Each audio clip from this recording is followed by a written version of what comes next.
Good morning, everyone. As we shared on Monday, we expect to reach our peak over the next 2 to 3 weeks. That's why we've spent the last several weeks preparing by increasing hospital capacity as well as our stock of equipment and supplies needed to protect frontline workers and their patients. We've been planning for the worst, but working hard and making tough decisions to make sure that doesn't happen. That's why staying home and social distancing continues to be the number one thing each and every one of us can do to help. My stay-home order went into effect 2 weeks ago, and other measures have been in place for nearly a month. And I know this has taken tremendous sacrifice, and most of you just want to know, when is this going to end? And when is life going to get back to normal? And I certainly understand that. And while I don't have all the answers, and I don't know what the new normal is going to look like, what I can tell you is we're watching case trends, and we'll continue to make our decisions based on the data. But what I also want you to know is your sacrifices are having an impact. Staying home, washing your hands, avoiding contact, these steps are literally saving lives. If we had done nothing at all, or if people hadn't followed the restrictions in place, projections show we would have experienced thousands of cases and possibly over 1,000 deaths. On Friday, we'll provide you with an update on our modeling, but it will show we're tracking at a rate lower than was originally projected, showing that what we're doing is working. Just think about that for just a moment. I know many of you are worried about our health and financial future, and I understand that fear. Please know we'll pull every lever, every opportunity we can to help everyone through this. But these steps are saving lives. Grandparents, parents, friends, and neighbors are still with us today because Vermonters have done the right thing, and you deserve all the credit.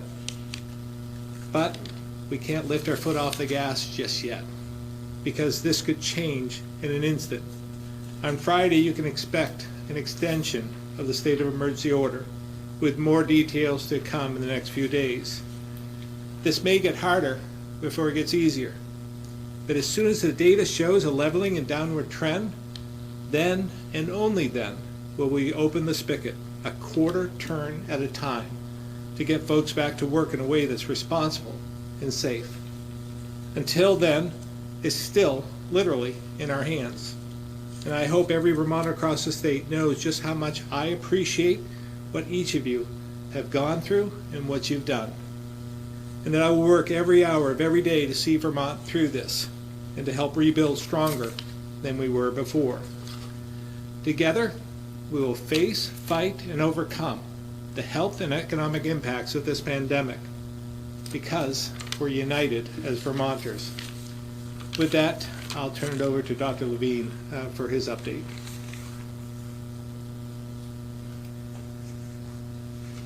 Thank you, Governor. Our data this morning, as of midnight last night, shows the total number of cases in Vermont at 605. We did between 450 and 500 tests yesterday, and 30 were positive. The 30 has been kind of an average number. Most days, high 20s or 30, with the exception of several days, a number of days ago, when we did more extensive testing at sites of outbreaks.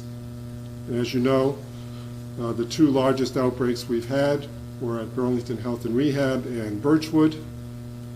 And between the two facilities, adding up patients as well as staff that had positive tests, there are 120 positive tests. The number of deaths remains at 23. I want to keep that number 30 in perspective. The percent positive tests and the number of positive tests each day, except for those times when we've had the mass testing at outbreak sites, has really been at a very stable level for quite a while now. And The percent positivity rate has been in the 10 or less % range. I just want to reinforce what the governor said, that we really do believe that correlates very well with all of the measures that have been taken in the state thus far, and the social distancing that everyone has been adhering to up to this point in time. It also is informing our modeling data substantially, and we'll be presenting that, as you've heard, later in the week. But it really does indicate that we are probably not headed towards what we would term a worst-case scenario. And in fact, the scenario may be even better than was originally thought. But certainly not the time to take the foot off the pedal and let up on the gas. With regard to testing, we continue to have sufficient capacity in testing to continue at as high a pace as needed and to continue to test mildly symptomatic individuals. Testing does remain a core part of our strategy to contain and suppress the virus. It will be even more important as social distancing in the not too distant future, we hope, gets relaxed. Because then strict adherence to isolation and quarantine when needed will be as important as social distancing has been.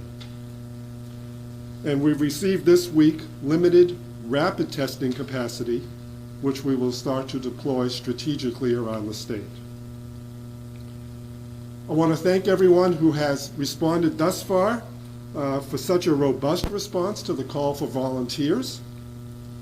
If there's an area where any state might be vulnerable at a time of surge, it's really in the area of these human resources, even though most of the discussions we seem to have go around buildings, rooms, ICU, ventilators, etc. So if you haven't yet offered your skills and you have a desire to serve, please do so. The health department continues to have a laser focus on proactive efforts to prevent further outbreaks in long-term care facilities. Our infection control assessment and response teams have now visited over 95% of the 86 nursing homes, assisted living, and senior housing facilities around the state. Continue to focus on proactive efforts. Current planning will involve universal masking for staff, reducing the risk to facilities of patients who are newly admitted, who can, unknown to anyone, vector in disease.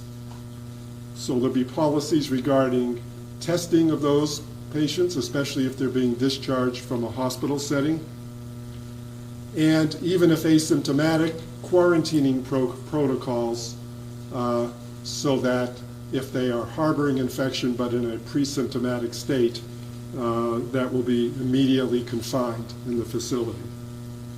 And we'll be releasing guidance this week. Regarding our COVID-19 website, it's been redesigned and better organized. It has a new data dashboard, COVID-19 activity in Vermont, and it has new guidance regarding making cloth facial coverings as well as other items. My last comment is somewhat opportunistic. While you're taking advantage of the nice weather and being outdoors while socially distancing, clearly we want you to wear masks in the appropriate settings when you might be encountering other people. But I also want to remind people, and I know it only too well as I have a dog, watch for and check for ticks. They are out in abundance now, looking for that first blood meal of their season. So don't be afraid to go outdoors, but be surveillant. Watch for them where you're walking and check yourself every day. I'd like to introduce Secretary Smith now, who's going to discuss the recent situation that occurred at one of our correctional facilities. Thank you, Dr. Levine. I appreciate all that you've done. You've been a rock star. Thank you so much. The Vermont Department of Corrections has just announced that an inmate at the Northwest State Correctional Facility in Swanton, Vermont, has tested positive for the COVID-19 virus. The inmate began showing symptoms early Monday morning and was immediately placed in a negative pressure cell at the Northwest State Correctional Facility awaiting test results. Corrections has been, for nearly a month now, preparing for this possibility of a positive inmate test within the Department of Corrections. We anticipated it was not a case of if, but when, and we proactively in corrections have been responding to keep the inmate and the rest of those housed in the facility and the staff safe. Just to give you a little bit of history, 4 DOC staff have been tested positive, 3 at Northwest in Swanton, 1 in Northern State in Newport. Of the 3 positive staff at Northwest, 1 had no contact with inmates, 1 had possible contact within 48 hours of developing symptoms, and the last had confirmed contact with inmates within 48 hours. In response to those positive tests, the facility was placed on modified lockdown on April 5th and then full lockdown on April 6th to protect inmates and prevent transmission. In a full lockdown, just so that everybody knows, inmates remain in their cells and meals and medicine and essential services are brought to them, and movement is restricted except for emergency and hygiene purposes. Yesterday evening, we received confirmation of a positive test of an inmate who had been in a negative pressure cell, single occupant isolation room since developing the symptoms on, like I said, April 6th on Monday. We also put an inmate who had shared his cell in a single room isolation at the same time for observation and for the health of other inmates. That person has not developed symptoms at this time and will remain separated and housed in an isolation room throughout the quarantine period. We have no other inmates at this point who have tested positive, who are suspected of COVID-19 positive at this time. No other test pending for inmates, but I want to talk about that in just a minute. Since the outset of the response, we have put measures in place to protect our inmates and staff. We've restricted visitors on March 13th at all our 6 correctional facilities, and also expanded video visitation instead of in-person visitation. We extended that restriction until further notice on March 23rd, and also suspended all volunteer services. We also conducted a deep cleaning of the common areas and increased awareness and opportunity for hand washing and hygiene. We have been limiting size of groups of inmates out in the rec yard to allow for social distancing, and we've screened staff for symptoms and fever starting March 23rd, and later instituted temperature checks for all staff at the beginning of every shift at all facilities. We screen all inmates 3 times a day at all facilities as of April 6th. We have proactively segregated and isolated staff and inmates with symptoms, and we are relieved that other inmates with possible symptoms have so far tested negative.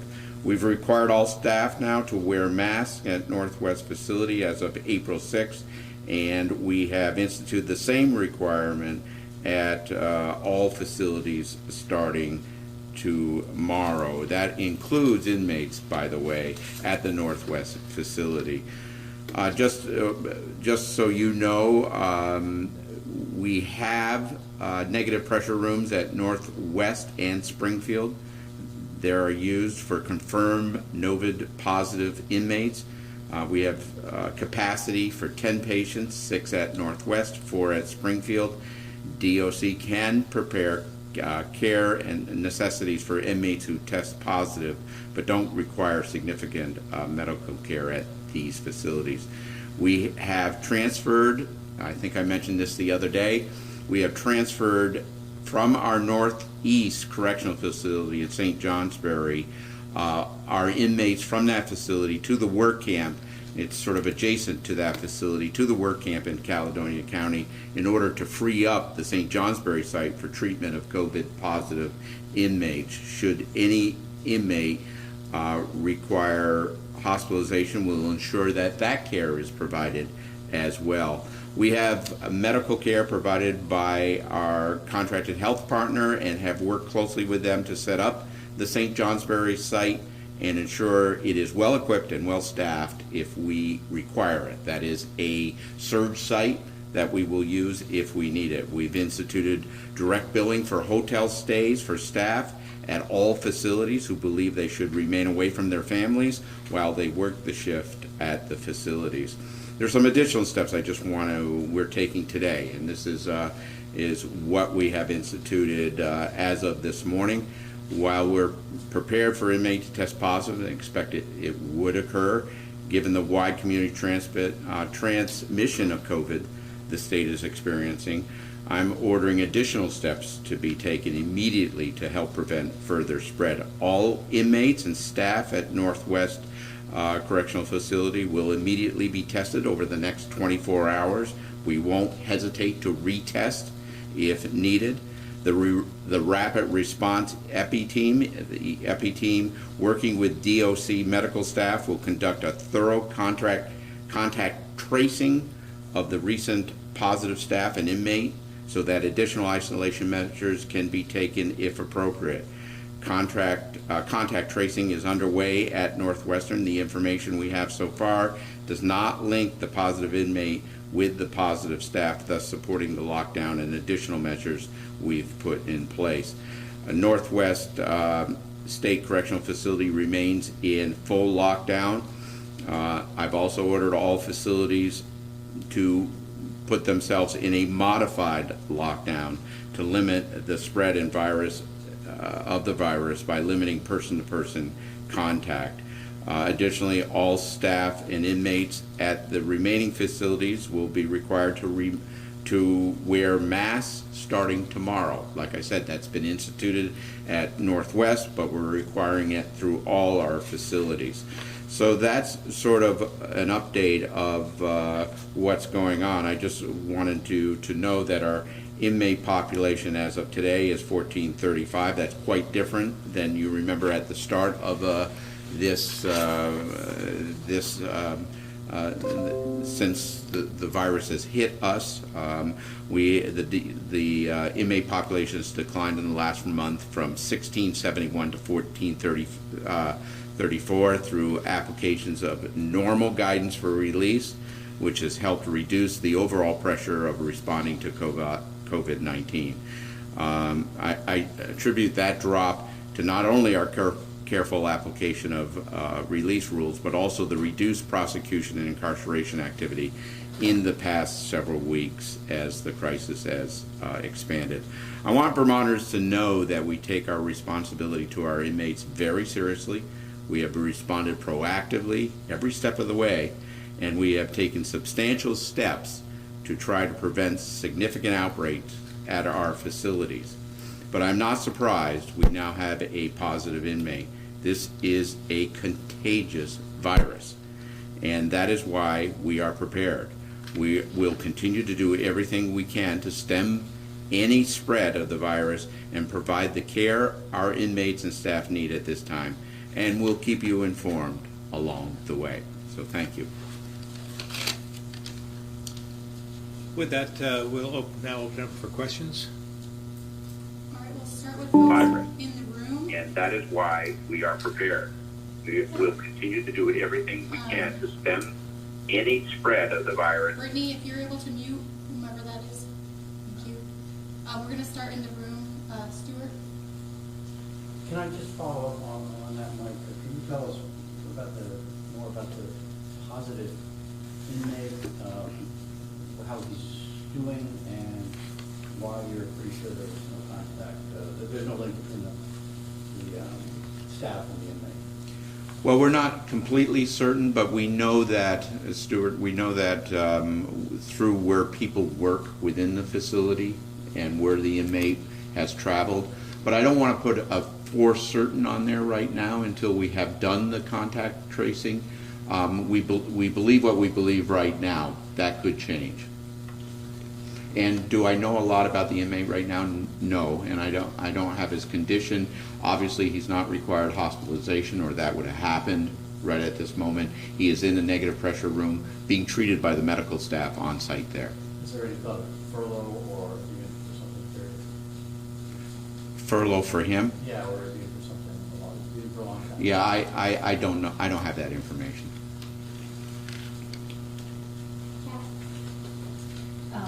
This one actually might also be for Mike too, so I'm pulling back up. So you just said that the inmate population has been reduced in part due to enforcement of normal sentencing. We are hearing some concerns, though, that offenders are being resentenced without input or hearings that involve the victims of their crimes. Are we following all of the procedures exactly? We are. In fact, I think you've heard Commissioner Baker talk about this in terms of what he has deemed as his priority are the victims, and you can talk to him at some point about that. But the victims, it's imperative that victims of crimes and their advocates are timely and fully informed whenever we're have a pending release. That is our policy. That will continue to be our policy, and that they're afforded a voice in the decision-making process. Let me just tell you what we've done. DOC has reviewed has reviewed all previous decisions denying furlough in cases where the offender will max out within the next 60 days to determine if the offender may be released. We've also looked at offenders who did not pose an undue risk and are not a risk to the community and are eligible for release. In addition to contact with the DOC staff, individuals released under the provision may be required to participate via phone to keep in contact. There are conditions here. As the population has been reducing, and the reducing has been basically scrubbing our records and making sure that we have scrubbed the records enough so that we can make sure that we're releasing those back into Vermont that are eligible and that are safe as we do it. So we put pretty stringent conditions on any of those releases. DOC will continue to collaborate with community partners. There has not been a systematic sort of general release. We have not pursued that. We have pursued rather keeping people who have committed pretty serious crimes in our facilities, and we have geared up to have the health requirements that they're going to need should they get the COVID-19 virus. So that's what we've done so far. Mike, Okay. we've received over the last week or two several letters from inmates' families from outside the state, very concerned about the situation in the prison in the system from their inmate, worried about the fact that there's no mask, we can't get this, we can't get that, and was frustrated with the communication coming back and forth, and actually asked us to check into it. But I mean, it sounds like you've gotten to that point now. How can you assure, or is there any sort of communication going on between families, and you said you want to be transparent? Yeah, I mean, Commissioner Baker has been very transparent with the advocates. He's been he's been holding meetings with them on a regular basis. He's been calling families that have contacted him. The one thing that we haven't done, we haven't taken each call and said we're going to have this as a one-off in terms of what we are going to do for release policy. We're going to make sure that we have a cohesive and coherent release policy that isn't going to be a one-off because somebody has called us. But at the same time, you know, look, these are unprecedented times. None of us in this room have ever been through these times before. We are trying to move forward in a compassionate way, but at the same time, compassionate means that we have to keep the public safe at the same time. I've heard of various issues where supplies have been short, and that may be the case in some cases with hand sanitizer, for example. We have fully stocked Northwest with hand sanitizer. It may not be the same type of hand sanitizer that we've used in the past, non-alcoholic, for example, but we have fully stocked with that. But we've always had soap and water. Excuse me. We've always had soap and water, and never had, and as you know, through CDC and guidelines like that, soap and water is just as effective as hand sanitizer. So we are moving forward in making sure that all inmates now have masks, or the proper type of mask, and all staff have masks as well. All right, we're gonna go to the phone, *6 to unmute when I call your name. I know Ann Wallace-Allen was having some difficulty getting on, so I'm gonna start with Greg from the County Courier.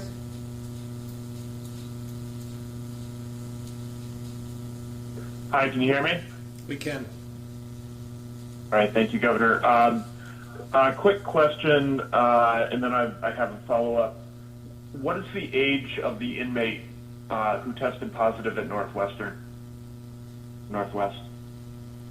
Yeah, I do not have that information right now. I will make sure that I get that information and we'll provide it to the press. Obviously, it's a mail, and we'll provide that information to you as soon as I have it. Okay. You also said that there were 199 inmates at that facility, and that the inmates and the employees are going to be tested. How many employees are going to be tested? Who's going to pay for the testing, and how much do you expect that's going to cost? I don't know the cost. We're going to pay for the testing. There's 125 employees in that facility. There's 199 inmates in that facility. We're going to test everyone. Thank you. Mike Donahue, the Islander.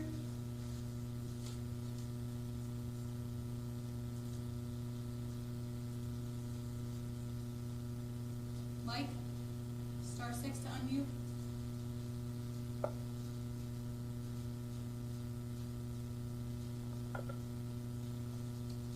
All right, we're going to go to Patricia LaBeouf, Bennington Banner.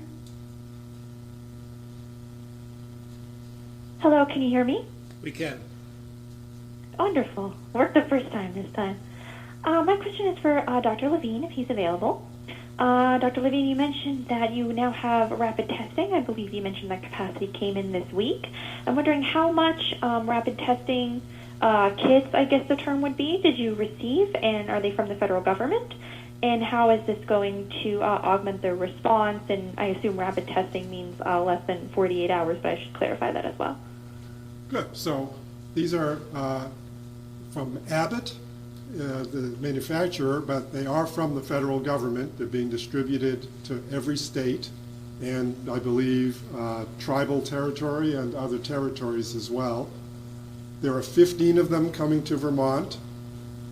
We believe the total number of tests we'll have is 1,800 total. So the challenge will be making sure we have a supply pathway to obtain more testing materials to keep using them.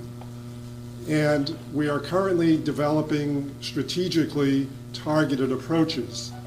You can imagine that they might have utility in many places, perhaps hospitals, so that they can more rapidly take people from an isolation setting, and if their test is negative, move them to a non-isolation room and not require as much PPE. You could imagine potentially going to an outbreak in a small facility.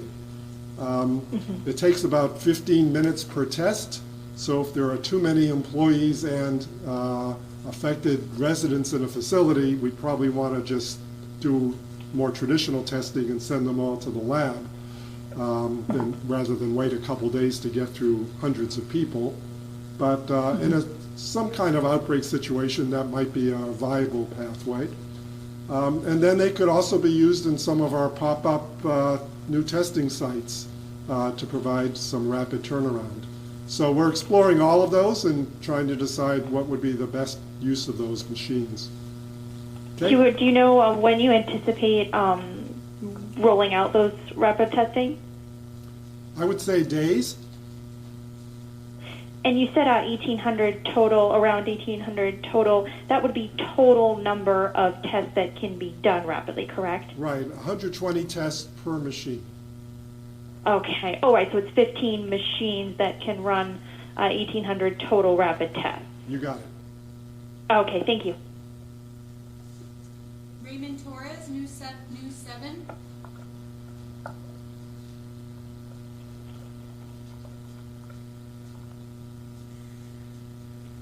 Hi, can you hear me? We can.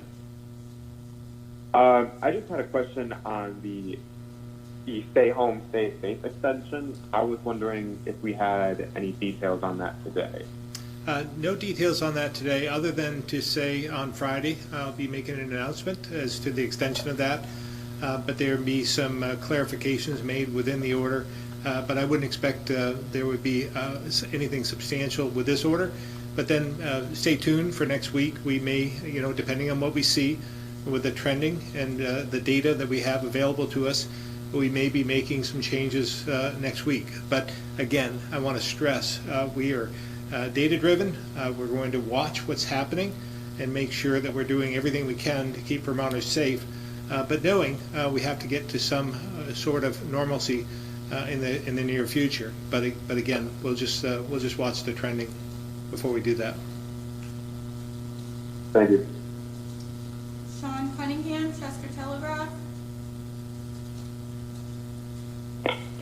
Thank you. I'm actually watching this on Facebook, the press conference link on Facebook, and a number of people are asking why we're waiting until Friday to announce the extension. That's one question. The other one was, what will the medical situation have to look like for farmers markets to open this spring? Again, I'll answer the first one. We again just expect that it'll be extended. We want to make sure that we're looking through and making sure that we're making any clarifications needed in between that time. It will come as no surprise that this is extended. We've already said that, but again, we want to make sure that we cover everything in this first extension to provide some certainty to some people within the order. In terms of the farmers markets, we again want to make sure that we're not creating a situation where there's mass gatherings. In every business that we've encountered, we've asked people to give us a plan to keep people safe. And if we can come up with a plan, I've asked the Agency of Agriculture, for instance, to work with those in the farmers market to see if there's another way of accomplishing what they want to do. It's a vital service to us, and providing for the food resources needed here in Vermont. They're an essential part of that. So look forward to finding a way for them to open, but in a much different way, so that we're not mingling in masses with a number of people in one area. Thank you. Marcus, WVMT.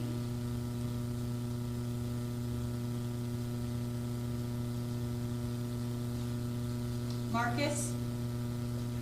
Hi, Governor. Just to follow up, I know that you're not ready to give guidance on the extension of the stay-at-home order, but right now, based on information that's coming, I don't know if you want to call it leaking out or whatever, but I've actually heard from people who work within the Department of Health that are giving indications of a very long period of time.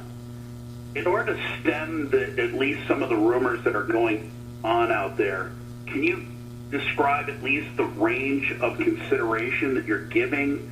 Are you just thinking about a 2-week extension at this moment? Obviously, with the data, it may change, but are you thinking about just 2 weeks? Are you thinking up to a month? Are you thinking, how long is the range that you're considering at the moment? Yeah, just keep in mind whatever we announce on Friday, and we'll give some modeling on Friday as well to show you what my thoughts are and how I'm arriving at some of the decisions that I'm working on in conjunction with the best information we have available with my team to make sure that we do the right thing. So watch that on Friday. That'll help plot our path forward. I want to give some certainty to people, either good or bad, in terms of the next order. And then, just so everyone understands, we can change this as we go along. Either, again, tightening it up a little bit or relieving some of the pressure. And my hope is that we continue along this trend and everyone does their part. And if we can socially distance ourselves, and if we can continue to do simple things like wash our hands multiple times a day to prevent the spread, then we'll get there quicker. So everything we're doing is working. We just might have to do it for a little bit longer. But when we get to the peak and we see some relief from that and we start going down the other side, then we can start opening the spigot a quarter turn at a time. And that's going to be essential, a phased-in approach. We didn't get into this overnight, and we're not going to flip a switch because that would be detrimental to the health of Vermonters. So this is really going to be a very, very measured approach as we work our way out of this and get to this new normal. So again, I ask for their patience. I want to make sure that we're seeing all the up-to-date trending and information so that we can arrive at that certain decision by Friday, and again, give Vermonters some certainty. Governor, if I can follow up on that, and maybe Dr. Levine, maybe this question is more appropriate for you, but again, thinking about the long term, obviously as you open up that spigot and we're able to go back to work, what is the anticipation for at least the social distancing, that 6 foot that we've put in place? How long do you think that will be part of our daily routine? Because obviously, unless we have a vaccine, I'm assuming, again, I'm coming to you as the expert, I'm assuming without a vaccine or other solution, social distancing is going to be a part of our lives for a very long period of time, up to a year, based on when the vaccine is ready. Yeah, I think, I'll let Dr.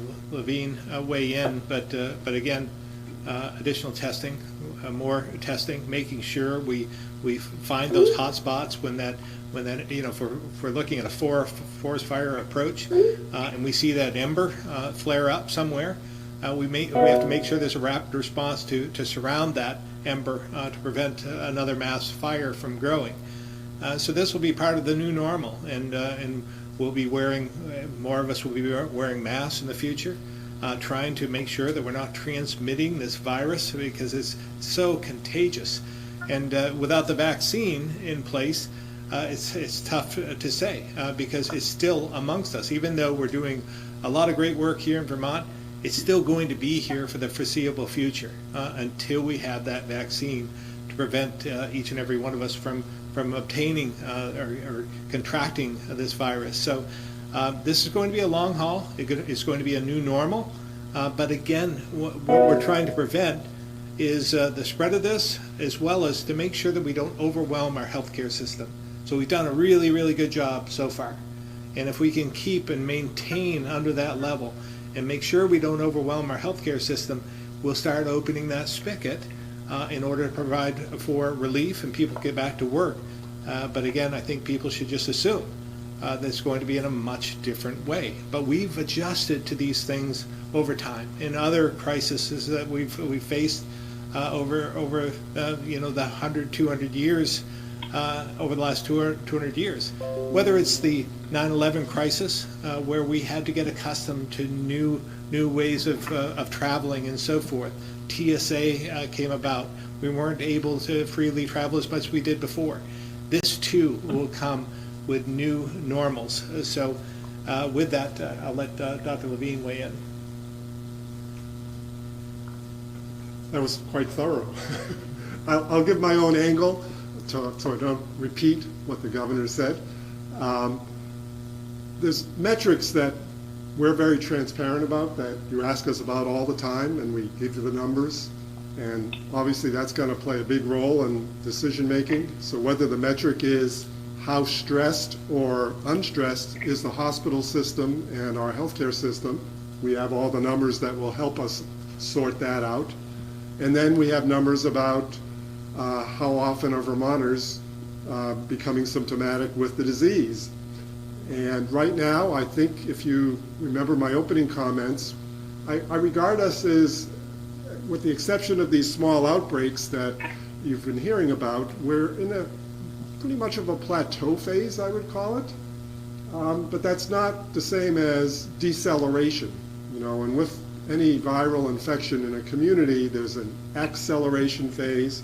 Then you may either get to a peak and come down, or you may plateau and then come down. So we want to certainly be towards that deceleration phase, which we fully would hope and anticipate will occur over time. Looking at a crystal ball in the future, I don't think social distancing will be the norm every day of every week for the next year, because if you actually get to a state of viral suppression, that state can last, whether it be a month, 2 months, 3 months, 6 months, an unknown amount of time. We may need to return to a social distancing if there becomes a new peak of activity, so that we kind of address it really, really quickly. But I don't know that it would be a sustained amount of social distancing over the next year. The other thing that may happen in the future, the governor alluded to it, was certainly much bigger focus on rapidity of testing when there appears to be either a case or an outbreak, and adequacy of a force of contact tracers who can actually make sure that those who have been in contact and might need to be quarantined do that immediately, so that any small outbreak of activity can be suppressed as rapidly as it appeared. That's really important. And then finally, we will definitely have a role for antibody testing in the population at large. The test should be good enough at that time, and the test should be available enough for all to be used, so that we'll be able to help people understand if they've encountered the virus, so to speak, if they have some kind of immunity to it, or if they're eligible for this vaccine of the future that is at least a year off, as we continue to be told.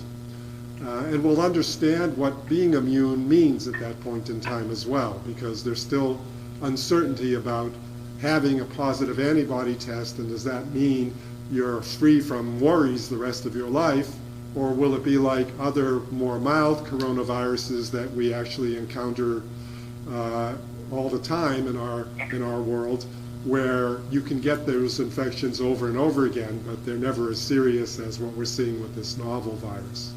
So hopefully that's been helpful. Courtney, 7 days.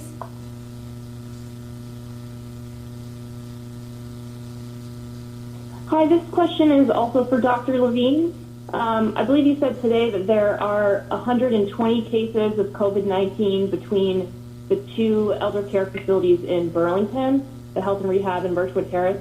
Can you give us a sense of how many other elder care facilities have cases? And I guess we'll start there, and I might have a follow-up. Yeah, so there's 120 positive tests. I want to differentiate that from major cases, because some of those are just testing positive. Doesn't mean they're, very, very ill. They may not even be symptomatic, to be honest.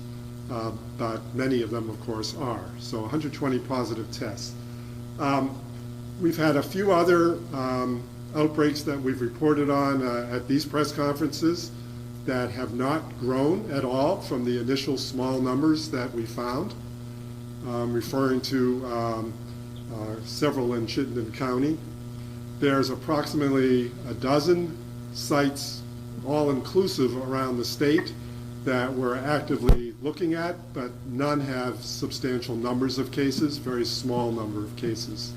So in terms of true outbreaks, it's really the 2 facilities we've been talking about now, and perhaps the one senior living facility in Essex Junction that we reported on earlier, but even there's only 6 current cases that are being followed. Okay, yeah, I think it was last week that you had mentioned, you listed, I think it was 8 different types of facilities, not all elder care. Exactly. Are there any new ones? Are there any new ones that you can identify and list now? I can't give you the names of the extra couple, except to tell you that they're not substantial in terms of marked outbreaks. We can provide that to you though. Okay, great. Thank you. And when I talk about elder care, there are true nursing homes, which obviously are more of a healthcare facility. Then there are assisted living facilities, and then there are independent living facilities that are often like apartment buildings, where the requirement for living there is your age, and illness is not a consideration. And I know at least one of the facilities that we've looked into was actually one for youth. And there, I believe it was a staff member positive, but not any of the youth. Great. Thanks, Dr. Levine. All right, Tim, Vermont Business Magazine. Hi, Governor. Thank you. I want to ask about small businesses. As you know, there are 2 federal financial programs going through the SBA. One is the Emergency Direct, and the other is the PPP, the Paycheck Plan. And they both seem to be bogged down. And as of yesterday, when I've talked to banks, no one they know has received either an individual check through the CARES Act or any of the small business money, and some of that money might be less than anticipated, especially people who are expecting the $10,000 payment in the direct SBA part of that emergency to come within 3 days, and I was told yesterday that it's going to be 3 weeks and 3 days, and you have been a small business owner. That could be 2 or 3 payrolls one would need to make. As you know, accounts receivable are going up, accounts payable are going to go up. What do you say to small businesses who are expecting money and just aren't getting it yet? A couple of things. First of all, for anyone listening who has a business, needs to get those in line. You need to get your applications in. This is, at this point in time, a finite amount of money on the federal government side, $350 billion that's been offered, but it's first come, first serve. So don't wait. Make sure you put your applications in as soon as you possibly can. We've heard some good news on that front from the Bankers Association, representing all the banks in Vermont who are utilizing the SBA approach. And they have said it's been very robust. They've been able to put those applications through. I spoke, as a matter of fact, with a small business owner yesterday who put in an application, and 3 days later it was approved. Now, I don't know what approved means, whether they didn't ask further, whether they received the money or not, but I'll certainly find that out. And I would love to have the Bankers Association, who are really on the front lines of this, representing all the banks, maybe they would be able to comment on this so that we can get you the factual information. But first of all, make sure you get your applications in first. There was some concern in the beginning that some of the banks were not going to be able to react quick enough, but that hasn't proven to be the case. They have been a very willing partner and understand the dilemma we're facing and want to help our small business owners. So maybe on Friday I'll have more information for you on that and be able to report back what the actual numbers are. But it was hundreds. I recall that it was like 600 or 700 loans had already been approved. But I'll check that out on Friday and report back on Friday. Have you been able to talk to Congressman Welch about, I know he's been a good partner in this with you, on trying to, obviously it's a lot of money, a lot of applications getting stuck in the system, and there's, of course, the bureaucracy to deal with too. Have you talked to him about how the process in Washington is working and how it could move faster. Well, again, I think what our focus at this point is to have an extension and more money come into that program and learn along the ways. So if we find out there are points, pressure points, we should, and for this a simple solution to alleviate that, they are willing to do whatever possible to make this go as seamlessly as possible.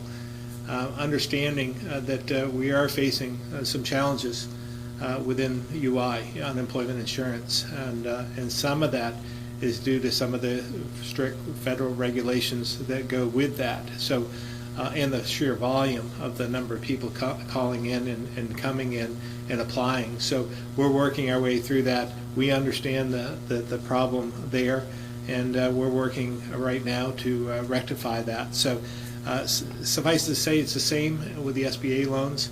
There's probably areas where we could make this more seamless, and Congressman Welch, Senator Leahy, Senator Sanders are willing partners. They want to do everything they can to help Vermonters and Americans in general. So they have said, if you have any suggestions, we'll obviously do everything we can to implement those.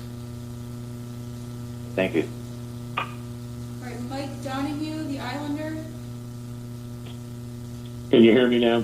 We can. Okay.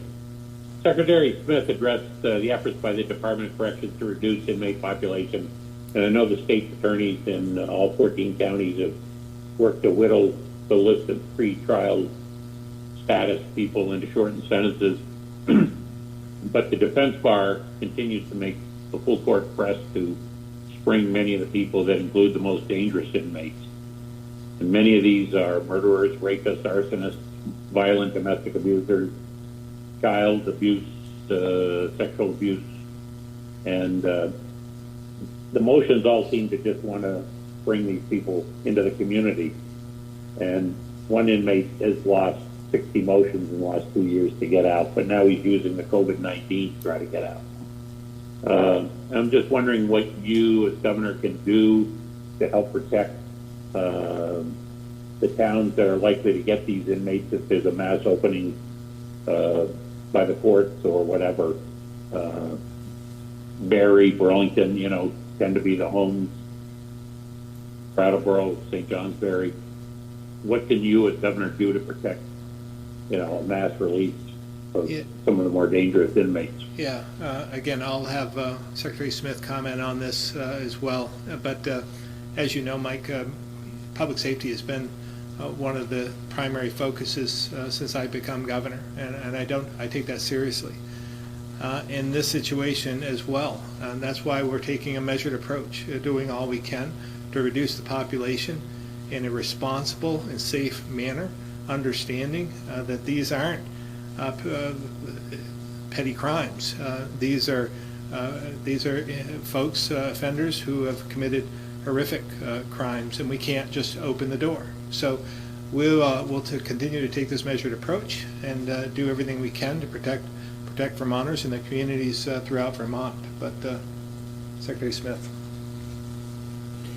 Mike, to put it succinctly, we're not releasing the people that you just described. There is no way that we're going to be releasing those type of offenders, and nor have we had any plans to release those offenders. The courts, people can try, and the courts can do what they have to do, but the Department of Corrections, the Agency of Human Services, has no plans to release the types of offenders that you just described. No, I understand the state may not be, your office may not be, but now one Vermont judge has been assigned to hear all these motions to release the inmates. Chief Administrative Judge Brian Grierson last week appointed Judge John Pax in Burlington to hear all these cases all across the 14 counties. Judge Grierson directed Pax to hear these in Burlington and by video if feasible. And first of all, does that undermine the firsthand knowledge of all these other Vermont judges that have presided over the trials and the various hearings and know the cases inside and out and more acquainted with the facts? And what does this do for crime victims? They're going to have to take another day off to go to a hearing. What can you do as governor? Wrong person at the podium here. Well, again, Mike, I can assure you, we will be vocal in what we see as necessary to keep Vermonters safe. I have faith in the judicial process that they will have the same interests in mind. We again will make our case, and we have a responsibility, obviously, to protect those who are in our custody. But at the same time, we have a responsibility to those in our communities to keep them safe. So I would have to believe that the judiciary would have, again, our same interests in mind as they contemplate what they're going to do. But without judicial enforcement on this issue, we think we're handling it correctly at this point. All right, we're going to move to Chris Roy at the Newport Daily Express. Yes, thank you. Good morning. Are there any plans to test other inmates and staff members at other correctional facilities in the state, in particular the Northern State Correctional Facility here in Newport? And should the families who are associated with the residents of those facilities, as well as the staff, think about getting tested? If we have a similar outbreak like we had in Northwest, we will test the facility. That is our sort of new protocol that we will use. We are just rolling out this new protocol at Northwestern, but we will continue this protocol if we have an outbreak similar to what we've had in Northwestern. Now, that outbreak is 3 employees and 1 inmate, and we will be testing. One of the things that Dr. Levine talked about that I think is important is our availability to test. We don't have unlimited availability, but we have more robust availability than we once had, and it allows us to put in place some new protocols that we weren't privy to before. So we will continue our robust sort of testing protocol as we have started in Northwest, and if it warrants in Newport, we will do the same. What's the plan of waiting? Well, we haven't had an incident yet where we've had 1 incident in there. We have had no incidents of other infection in that facility in particular. It would be the same as why wait in Essex Junction and do the whole town of Essex Junction, for example. Let's get some facts. Let's get some priorities that are done in that instance. That's the reason for waiting. If we have any inkling that this is starting to spread, we will test within 24 hours. Okay, thank you. Again, I want to reiterate what Dr. Levine had said before. We're seeing faster testing come about and more robust testing. And we want to do as much as possible in the future. And we'll see that, I believe, that there will be more and more private facilities that are coming up with different products and different approaches to testing that will make this much easier. But we're like 5 or 6 weeks into this here in Vermont and in our nation, and they're just catching up now in terms of providing for more testing availability. So at that point in time, we'll be doing more to make sure that when we see one of these embers, as I said before, start to flare up, that we're able to make sure that we smolder that, and that will be through robust testing and more social distancing and protecting one another. All right, Ham Davis.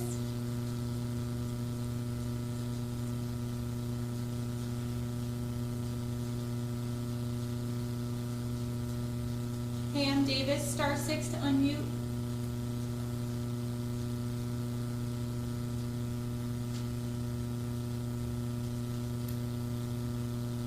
Okay, we're going to move to Ed Barber, Newport Daily Express.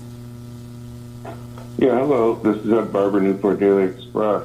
My question is going to go to Secretary Dan French. Secretary, as you're more than aware, having once been superintendent in schools in Canaan, that there's some things that are just beyond the control of high school administrators. High school graduation is 2 months away, and there are many students in the Northeast Kingdom and other rural areas of Vermont that have limited broadband or no internet access to take advantage of remote learning they're required to do. What steps will be taken to ensure that all seniors in Vermont have an equitable opportunity to complete their graduation requirement? Secretary French, are you on the line? Yeah, good morning. Can you hear me? Yes. Yeah. Good morning, Governor. Yeah, great question. Twofold. One is districts are required to submit their continuity of learning plans to us this week. And in those plans, they're required to address these very issues. There are no easy answers in some cases, but we have a variety of methodologies available, including distributing course materials by paper if we have to. So I think districts will be pursuing all of those options. The issue of graduation is not a decision we've made yet. The governor's directed me to make that by May 8th. We're certainly, tracking the public health data, and we'll do that in close coordination with the Department of Health. But I know folks are getting anxious about that. But just bear with us while we, monitor the trends of the public health information, and we are making a priority as we can to come to some sort of understanding of how we'll have celebratory events at the end of the year, including graduation, because it is so important that we end the year on a good note. Are you going to waive graduation requirements? Not at this point. That's something we're still trying to hold on to. I would say local school boards have the ability to waive some local graduation requirements, but the minimal state requirements are still enforced, and it's our objective to ensure that seniors can graduate this year if possible. Because you are aware that with remote learning in the Northeast Kingdom, there's not enough broadband for a lot of, so if you have two students who are trying to do their homework at the same time, if you will, only one can get on the computer. If there's a single landline into a house, you can either be on the computer or on the telephone. Bringing lesson plans to them is a great idea. It's something they're actually doing, but it doesn't substitute for being in class every day, and there are students who are falling behind. What can you address that? Yeah, I know. I mean, you're raising all the real issues. I think districts will solve that on a case-by-case basis. I mean, just to your point, I was in a conversation with the superintendent in Canaan the other day, and her initial assessment was she had 3 families that they were struggling to establish connectivity with.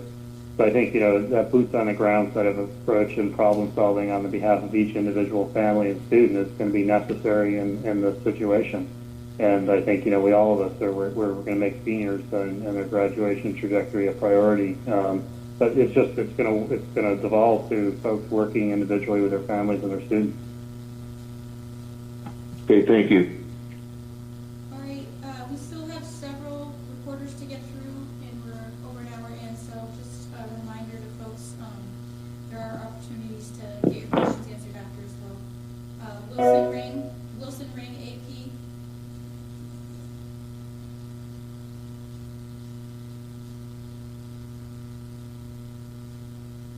Wilson, AP.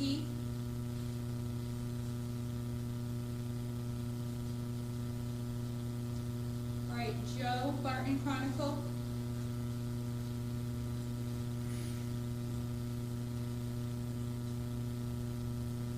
Joe, Barton Chronicle, *6 to unmute.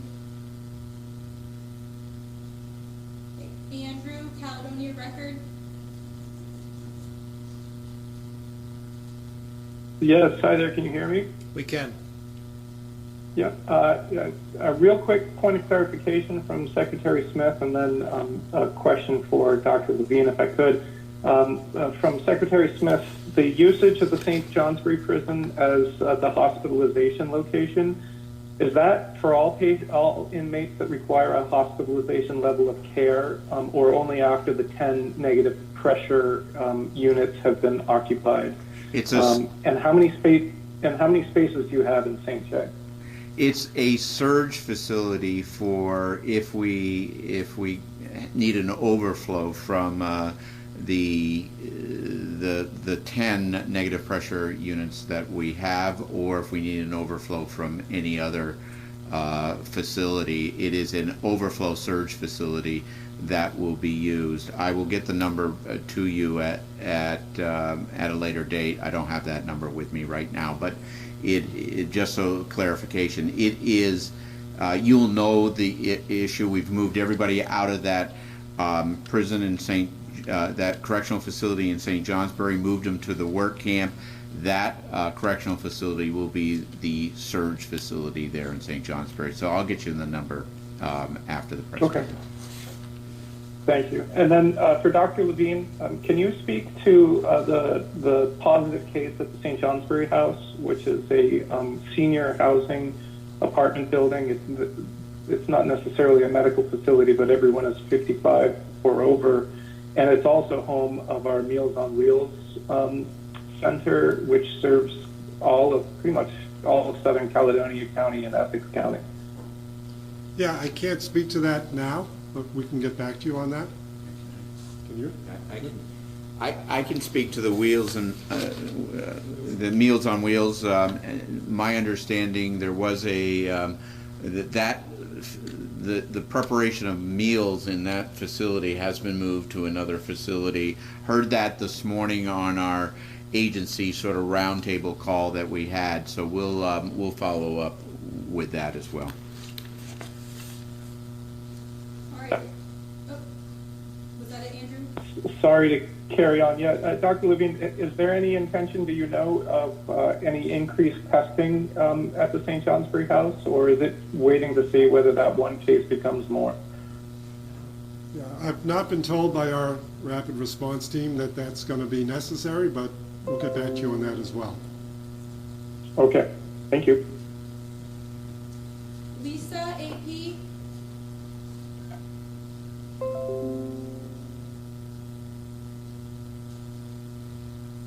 Lisa, AP. All right, Brittany, Local 22.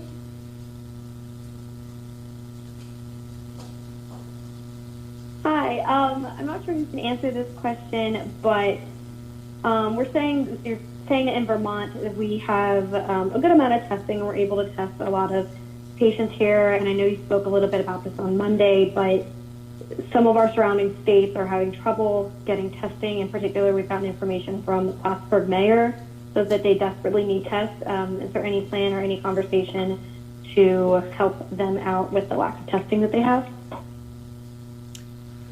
I'll begin that by saying we are utilizing all the testing capacity we have at the moment for ourselves. If we came into a situation where we had over an abundance amount, I'm comfortable with where we're at, but we're always seeking more testing ability, and that's why it's been so important. We're trying to stand up the facility at the UVM Medical Center, also looking for a testing facility in Boston that could help us process more tests.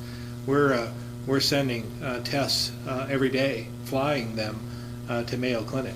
So we're not in a position where we can share in that at this point, but in the future, if everything comes to fruition the way we hope, we possibly could. But I don't see that happening in the very near future.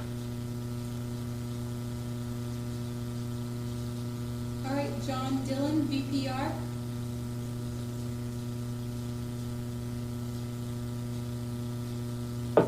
Good afternoon. My question is for Mike Smith. You said at the outset that this case at Northwestern, that you had anticipated it was not a case of if, but when an inmate would get infected. So what did you do to proactively act on that anticipation, weeks ago, to prevent just this circumstance? Yeah, John, I had mentioned what we were doing weeks ago in terms of moving forward on those sort of things. As of March 13th, we restricted all visitors at all our 6 correctional facilities. And if you remember, we expanded the video visitation, but we weren't allowing people into those facilities. We extended that restriction until further notice on March 23rd, I'm sorry. We also conducted deep cleaning of the common areas and increased awareness of the opportunity for hand washing and hygiene. We also have limited the size of the groups of inmates out in the rec to allow for social distancing. We screened staff for symptoms and fever starting March 23rd. And later instituted temperature checks for all staff at the beginning of each shift of all facilities. And we've started screening inmates 3 times a day at facilities as of April 6th. We have also proactively segregated and isolated staff and inmates with symptoms, and we now are requiring staff to have masks. Above and beyond that, think of some of the things that we've done. We've pre-ordered supplies in terms of anticipating this. We have a daily corrections operations center that talks about the issues that are going on. We've talked about surge and surge capacity and where we are going and moving inmates to other facilities so we would have that surge capacity. We have increased our PPE in those facilities. So there is a lot of planning that happened starting in March in terms of what has been going on. Thank you. And if this inmate did not have contact with the infected staff member, does that suggest to you that this is sort of so-called community transmission within the facility, within the inmate population? We don't know that yet, John, but we're taking all precautions to make sure that's why we're instituting the testing that we're instituting. Stuart had asked a question earlier about it. We're just being very cautious here and making sure that we have as much information as we possibly can. I can't discount everything. We think we know some things, but we don't. I want to make sure we know everything about what's going on in that facility. Thanks. All right, Mike from the Essex Reporter.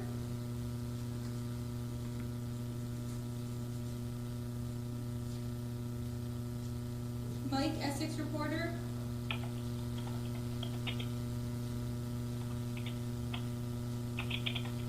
Mike, is that you typing? All right, we'll move to Dom from WCAX.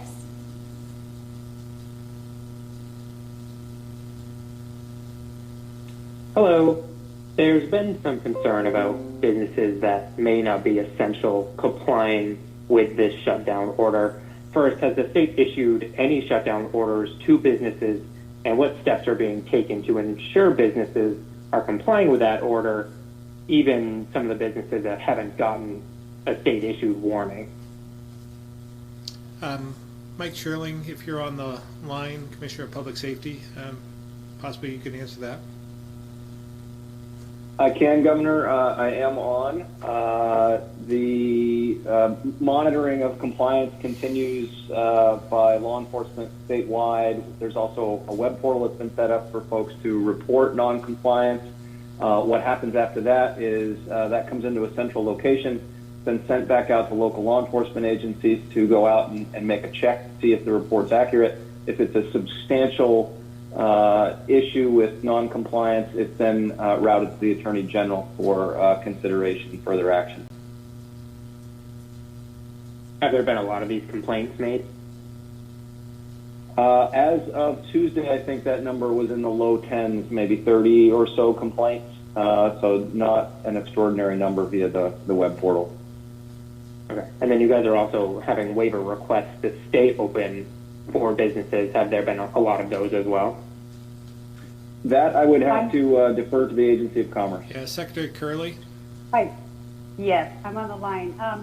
Yeah, we've had a fair amount. I can't give you the exact number, but there are a fair amount of people that ask us. I wouldn't necessarily say specific for waiver, but they just really are asking for guidance to try to comply.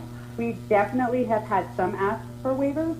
There are various projects that are specific to COVID-19 response, and so for that, those would be what we would call a waiver. I would say we also, when we do get some complaints, their complaints we're able to help alleviate before they go too far. Sometimes it's just a matter of picking up the phone and offering some education or additional guidance. So again, we're feeling pretty positive that folks are willing to listen and try to comply on their own without sending it to a strong enforcement level. But there are still some incidents out there, and we're trying to get the education out there as much as we can.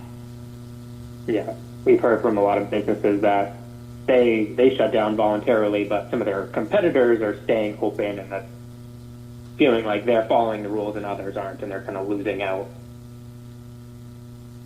Yeah, I understand that frustration, and again, we're trying to continue to get guidance out there and get the word out there so that folks feel like they're all being given the same instruction and following the same guidance. Thank you. Ethan, can I get a couple questions in, Ham Davis? Yes, go ahead, Ham. This is a question for Dr. Levine. Dr. Levine, full-on contact tracing involves testing not just people who appear to be ready to get sick, but people who do not show any symptoms. Is it just simply too little reagent available in order to go to a full-on contact tracing position, because your heart rate is really even under the World Health Organization target for full contact tracing? So I want to differentiate contact tracing from testing, because you do contact tracing after someone has been test positive, that person's isolated, and that index case then becomes the source of the contacts that you're concerned about. Yep. You then take those contacts, and depending upon what the contact was, you decide to recommend that they quarantine themselves for 14 days. If they don't become symptomatic during that entire time, we don't generally test them. I think what you're looking for is a policy that would just automatically test contacts rather than put them in quarantine and see what happens. So that's not. But I think in fact, is what you just described, is that what South Korea did? Yeah, so South Korea did all the contact tracing, but they went beyond that. I think they also tested people in their society who may not have even been symptomatic. And then they took it a step further. That's exactly right. And then they took it a step further, and they used GPS tracking of their population to make sure that those who were at risk of infecting others were not out and about. So a very different societal decision, if you will, than what's happening in the United States. Probably challenging to enact here. But we would like to model ourselves to some degree after that intensity of testing at some point, where we're making sure that all those who are at least are mildly symptomatic are getting tested. The issue of testing asymptomatic people will probably not get there in this go-around, but we'll probably then be transitioning to the antibody testing with a small sample of blood. Thank you. I've got one more question. When you look at the state's website, you're getting various graphs, tables, bar graphs, line graphs, and so forth. I wonder if in your next model that you will be able to do what I can't find so far, which is that put the actual data, the hard data, on the same graph as the model, as the scenarios, that are coming out of the model. I don't think there's any way to tell without doing that precisely how effective your model is. And if you don't know how effective your model is, you can't tell what's going to happen on the backside of the curve. Yeah. So Are you going to be able to fix that Friday? yeah. So you're looking for actually all of the data that we have, but then complement it with what the model shows and where our tracking is going, right? Yes, exactly. Yes. In other words, it has to be on the same graph. Yeah. So I think we can do that for you. Absolutely. When we come out with the full model on Friday. That would be super helpful. Yeah, Thank you, because sir. we're looking at data like that internally now. So, sure. Yeah, Okay, thank you. Ham, that's exactly what we want to do on Friday, and that's what we're doing, is making sure that we're tracking where we are, as opposed to where we thought we would be, to share that information, so that we can show that we're actually making a difference. And that's so important to show Vermonters that, again, their sacrifice and everything they're doing makes a difference, and having it on that graph will be important. So we should be able to show some of that on Friday. The only caveat is that there may not be on every single graph the ability to do that, but on certain ones we should. But I'll talk with our team about that this afternoon. Yeah, that'd be very good, because the closer you get to reliability as you evolve your model numbers, the sooner you can be able to see what the backside looks like, and without knowing what the backside looks like, you have no chance to figure out your the rate at which you open the spigot. Yeah, that's exactly right. And then we want to be able to track that as we do open the spigot, to make sure that we're not taking too much of a step, and that we might have to restrict a little bit as we go to prevent us from overwhelming our healthcare system and increasing the spread. So that, you're exactly right. That's why we want to make sure that we track this and graph this and use real data instead of anecdotal data. Yeah, thank you, Governor. I appreciate it. All right, Ian Wallace Allen, VT Digger. Is it possible to ask one more question? I'd like to get through everybody on the list first. So Ann Wallace Allen, VT Digger. Hi, can you hear me? Yes. Hi, can you hear me? We can. Okay, great. This is a question, I think, for the governor. Governor, this is a pretty specific business topic, but the the lodging properties that you ordered not to take guests except under certain circumstances, they also cannot right now take reservations for far into the future. Do you have any plans to lift that for those who want to, take bookings for next year or even this summer? And that is exactly what we're going to do when we announce the extension on Friday, looking for those points of clarification. So you can assume that we'll probably address that on Friday. Address it in what manner? You'll find out on Friday when we address it, but it'll be within the extension of the order. Okay, thanks. That'll do it. All right, Chris Roy, was that you? Yes, it was. Thank you very much. We're hearing a lot of reports from people up here in Orleans County who are having difficulty filing the unemployment claims both online and on the phone. And I'm just wondering if somebody there can address that. Thanks. Yeah, that is a very real problem for too many Vermonters, and we recognize that, and we have some challenges in terms of the system that we have in place, as well as answering all the calls. We put we probably have, I think, about 45 other people that we put assigned to this from other departments to answer calls, but we're putting a plan into place. Today, we had a meeting on this exact topic yesterday. We need to do better, and they're going to present a plan to me this afternoon that I expect we'll implement as soon as possible. But I'd ask, is Commissioner Harrington, is he on the line at this point?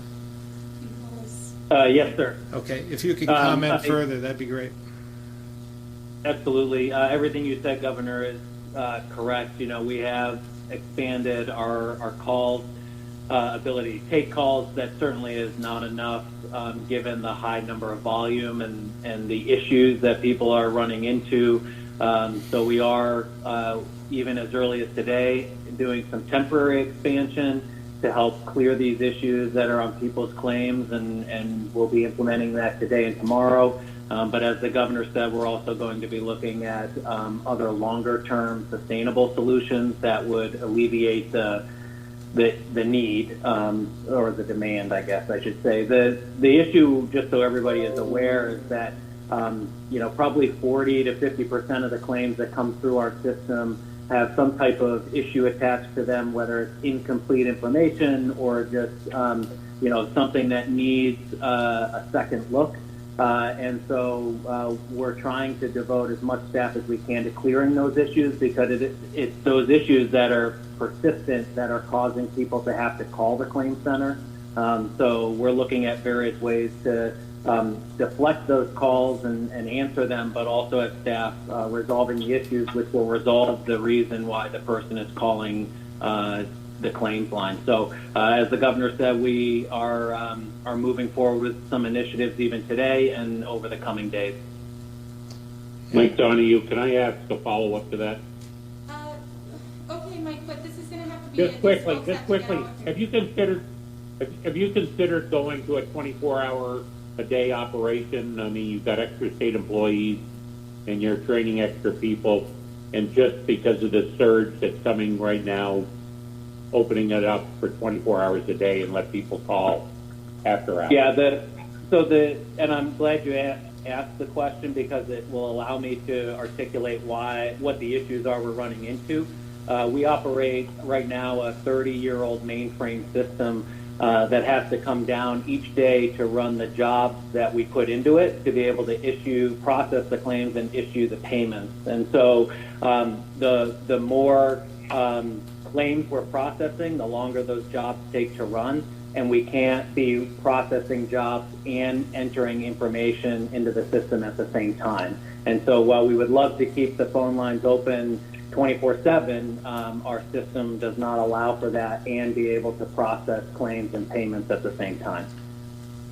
I would also like to add that these aren't excuses, they're just reasons.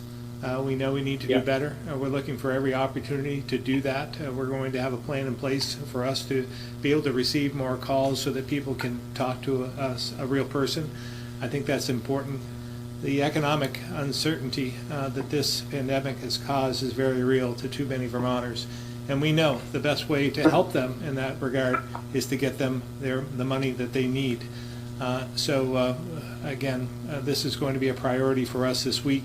I want to make sure that we address this in a fundamental way where people can get the economic relief they need. Right, thank you, everyone. Governor, just one from the Phoenix Yes. Hours. Since we've been down here, Senator Sanders has ended his campaign for president. I don't know if you got any advance heads up on that, but what are your thoughts about that? I had not heard that. I know that must have been a difficult decision for him, but he has done a lot to change the dialogue throughout the country, and I expect that he'll continue to do so, but I had not heard that.